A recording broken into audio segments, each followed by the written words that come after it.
Hello साथियों, स्वागत है आप सभी को हमारे चैनल पर।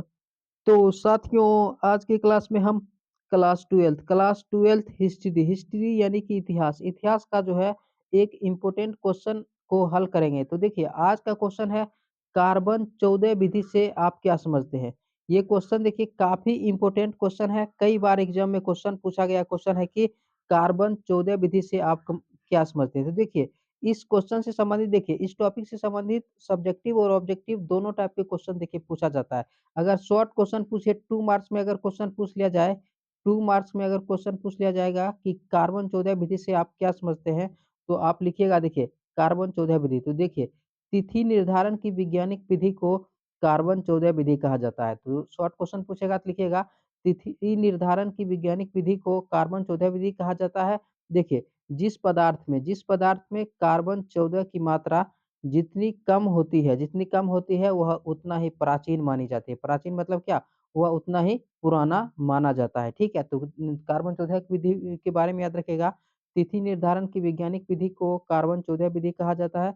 जिस पदार्थ में कार्बन 14 की मात्रा जितनी कम होती है वह उतना ही प्राचीन माना जाता है, ठीक है? देखिए, इसके बारे में ऑब्जेक्टिव क्वेश्चन भी बनता है, तो याद रखिएगा इस विधि की खोज अमेरिका के रसायन शास्त्री बी.एफ. लीबी द्वारा सन 1946 में की गई थी। तो याद रखिएगा ऑब्जेक्टिव क्वेश्चन पूछ लिया जाता है कि कार्बन 14 विधि की खोज किसने किया? तो याद रखिएगा इस विधि की खोज अमेरिका के रसायन शास्त्री बी.एफ. लीबी द्वारा सन 1946 में की गई थी। देखिए, इसके बारे में याद रखिएगा। देखिए, जीवित वस्तु में कार्बन 12 यानी कि C12, कार्बन 12 का मतलब क्या? C12 एवं कार्बन 14 यानी कि C14। तो याद रखिएगा जीवित वस्तु में कार्बन 12 एवं कार्बन 14 समान मात्रा में पाया जाता है।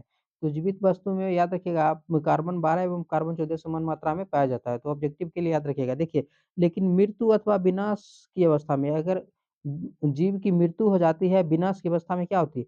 C12 स्थिर रहता है। जो C12 है यानी कि कार्बन जो 12 है वो स्थिर रहता है, मगर मगर C14 का निरंतर क्षय होने लगता है। लेकिन C14 जो होता है उसका क्या होने लगता है? क्षय होने लगता है। क्षय होने का मतलब क्या है कि निरंतर धीरे-धीरे जो है कार्बन 14 घटते जाता है, ठीक है? लेकिन कार्बन 12 जो है स्थिर रहता है। कार्बन 14 निरंतर क्षय होने लगता है, ठीक है? देखिए, पदार्थों में C12 के क्षय होने की प्रक्रिया को रेडियोधर्मिता कहा जाता है।